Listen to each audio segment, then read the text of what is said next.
Hey everyone, welcome to the video. This one we're going over some of my favorite plays for the 6-game NBA slate for tonight on Draftkings. Before we continue though, if you guys could leave a like, and if you're new to the channel, please hit that subscribe button. Really helps me out, really appreciate it. You can also follow me on Twitter at ChrisPennell16. And if you're interested in the spreadsheet about every single night for the NBA season, I have the player info on here. I update this all the way up until lock. I have my cheat sheet, my defense versus position chart that I fill out every single day. And it's just to easily identify good matchups, bad matchups, and then also do my cheat sheet around 5 o'clock, so I usually wait for more news to come out and whatnot. But again, this is my NBA spreadsheet about every single night. You got the player info on here, their projected minutes, days of rest they're on, the Draftkings and FanDuel salary, their matchups, the Vegas totals, and everything's color-coded, so you know what's good, you know what's bad, the pace that they play at, the advanced statistics that I like to use on my videos. It's all right here. Green's good, red's bad. Pretty easy to digest. It's supposed to help make your lineup building process much easier, and it makes mine a lot easier as well. And then I do projections, and then you can sort it by highest projected player or highest value on the slate. I've had a very good NBA season just pretty much using this. So if you're interested, links in the description below for my Patreon. It's the best time to sign up because it's not the first of the month, but it's the second of the month. And you can also get access to my Discord as well, where we chat in there all day. And you can just send in your lineup and, critique it or whatnot. So anyway, enough plugging. Let's get into DraftKings and talk about today's slate. And let me just get this all fixed up. And let me make sure the names pop up when I mention, whoops. Sorry, different app uploaded. So, all right, I'm going to have to zoom this out a bit. So let me just...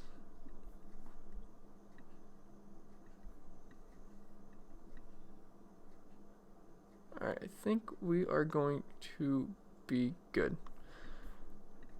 Just double check, and we are good. So let's talk about Giannis. He's obviously the clear spend up on the slate if you have the salary to do so. We'll see if more value pops up because there's not a lot of dirt cheap value options on this slate, so it might be a little bit hard to afford Giannis. But he definitely has the highest upside by far on this slate. Now, he's only getting about 32 minutes per game, but that's just because Milwaukee's a very good team, and if they blow guys out, he's not going to play a full complement of minutes. But if needed, he will play big minutes, as you saw versus Utah. He played 38 minutes, 35 minutes, 32, a little bit on the lower end. Then they absolutely blew Charlotte out of the water last game, won by 40, only scored 45 fantasy points. But in competitive games, this guy's got 80-point upside every single night. He has an insane 1.86 points per minute, which is by far the best out of anyone in the NBA right now. Luka's pretty close, and LeBron's like about 1.5. So if you think about that, that's a 0.3 difference, which doesn't really sound like a lot, but it is on a point per minute basis. He's got a massive 37% usage rate, and I will say Milwaukee does play pretty fast. They are second in pace of play, but New York is 29th, so it looks like they're going to be playing a little bit slower today, but maybe they're the ones that push the pace because they are playing at home. But New York isn't the best matchup in the world. They're pretty good defensively, and they do play pretty slow. But Giannis is going to be fine either way. Utah is not the fastest pace of play team, and they're pretty good on defense, and he still scored 83 fantasy points. So when it comes to the matchup or pace or whatever, does not matter to me at all when it comes to Giannis. He can take over a game no matter what. New York is 12th versus power forwards, but again, I don't care. The guy's dominant. Don't really care about matchups when it comes to Giannis. So if you have the salary, yes, you should probably play him because he's got 80-point upside any single time he touches the floor, and no one else. I can't say the same about anyone else. Although Trae Young, he also has some upside as well. So we're going to talk about Trae Young here. He comes in at 10,500, and I'm not really one to play the guy. I think I played him once this year, and he was okay. But he's not the most consistent guy in the world, but he's definitely capable of a boom game. He had 52 points in that blowout versus Houston. We only saw 31 minutes. But 62, 46, 57, 64, all pretty solid games in a row. And 28 points versus Detroit, 45, 46, 36, 45. So not Mr. Consistent, but he's definitely capable of having big games. And it's not like he's awful either, where he's going to get you 20 points. More than likely, he's going to get you in that 40-point range with upside of more. I definitely think this could be one of his more upside games versus Golden State here, because I like this matchup and game environment for him. Both teams play pretty fast. Atlanta plays 8th fastest pace of play, and Golden State is 13th. Golden State is also awful defensively, and so is Atlanta. So I do think this is going to be a pretty back and forth game. They're bottom 5 in points given up, and for fantasy purposes, and they are 22nd versus point guards and 30th versus shooting guards. He's getting about 35 minutes per game in competitive games, 1.41 points per minute, and a 34% usage rate. Like I said, both teams are pretty bad here and awful defensively, so I think this is a pretty back and forth game, and Trey could hit that 60-point ceiling if his three-pointers are falling. And I think this is a game that just sets up where Trey Young's going to be just blazing threes, and hopefully Golden State can keep up. And I think we're going to be in for another 60-point outing out of Trey Young versus Golden State at home. So don't mind loading up on him if you can't afford Giannis. If you can afford both, great. I think they're going to be the two highest scoring players on the slate. It might be tough though, but I definitely like Trey Young as a pivot if you can't get all the way up to Giannis. So do like myself some Trey Young. And we're going to go down a little bit. Don't have too much interest in Embiid, or obviously Russell's not playing. Ben Simmons, not really a Ben Simmons guy, or Devin Booker. But Malcolm Brogdon, he comes in at 8,100. I do definitely have interest in him on this slate. I just love targeting guards versus Memphis, or really just anybody versus Memphis, but especially guards. They're third in total points given up for fantasy purposes, and this is a pace up spot versus for Indiana versus Memphis. Indiana plays pretty slow, 20th pace of play, but Memphis is 7th, so I do like getting guys in pace up spots. And like I said, this is a great matchup for guards. Memphis is 29th versus point guards and 27th versus shooting guards. He's getting about 30-plus minutes per night. If you saw the last two games, 39 minutes and 38 minutes. Pretty big minute totals. I don't expect that on a nightly basis, but he's definitely capable of doing so if need be. And he's about 1.23 points per minute, 26% usage rate. I think Malcolm Brogdon is an excellent mid-range play for tonight. Although one of my favorite plays tonight, it's going to be Sabonis here. He comes in at 8K. I think they're both really good plays. If I had to pick one, I'm probably going with Sabonis here because he's just 100 cheaper, and I think he's got the same upside. Now, a lot of what I said for Brogdon can be applied here, so I'm going to save you guys an extra minute talking about the matchup again. But I do love Sabonis here. He's one of the safer plays every single night because you know what you're going to get from him. You're going to get your double-double. You're going to get about 20 points, 12, 13 rebounds. That's just what he does. He's going to see big minutes. Versus Atlanta, he played 42 minutes. I believe that was also in overtime. So other than that, he's around like 30, 32, 33, 35, 29. So you know what you're going to get from him. He's double-double machine. He's had a double-double in I think 10 out of his past, not 10 out of his 10 past games, right? I think 9 out of his past 10 games. And if you extend the game log even more, it's just double-double machine. And, he's probably going to get you 35 to 45 points with upside of more if he's, feeling hot. And this is a really good matchup versus Memphis. They're 20th versus power forwards. And all the other stuff I said, pace up spot. So Sabonis, I think he's a really, really good play on tonight's slate at only 8,000. Then scrolling down a bit, don't have too much interest in a lot of these guys. Morant's going to be out. Valanciunas is questionable. Didn't play on Sunday because of an illness, so we'll have to see how he's feeling today. I would assume he's going to play, but obviously if he's out, it would open up some more minutes for Brandon Clark and Bruno. So we'll have to monitor that situation, but as of right now, I have no idea. Morant being out would open up some more minutes for Tyus Jones, but he is priced up a bit. So let's talk about Jabari Parker. He comes in at 6,900 going against Golden State. I think I'm going to target a lot of guys from this Golden State and Atlanta game. Not totally sure yet, but it's looking like the best source for fantasy tonight. And the last game he played was awful because he only got 20 minutes, and then the Hawks got absolutely annihilated by James Harden and the Houston Rockets. It was 111 to 115. But like I said with Trey, I do like this game environment quite a bit. There's not going to be a whole lot of defense going on in this game. It's going to be pretty up tempo, and he's been good this season. He's been about 1.14 points per minute, got 24% usage rate. He's had some big games as well, 24, but 64 versus Milwaukee, 38, 34, 25, 26, 32, 26, 40. In all likeliness, he's going to get you around 30 points with upside of more. I don't expect him to get 60 points again probably all season, but he's definitely capable of doing so. He's going to see big minutes.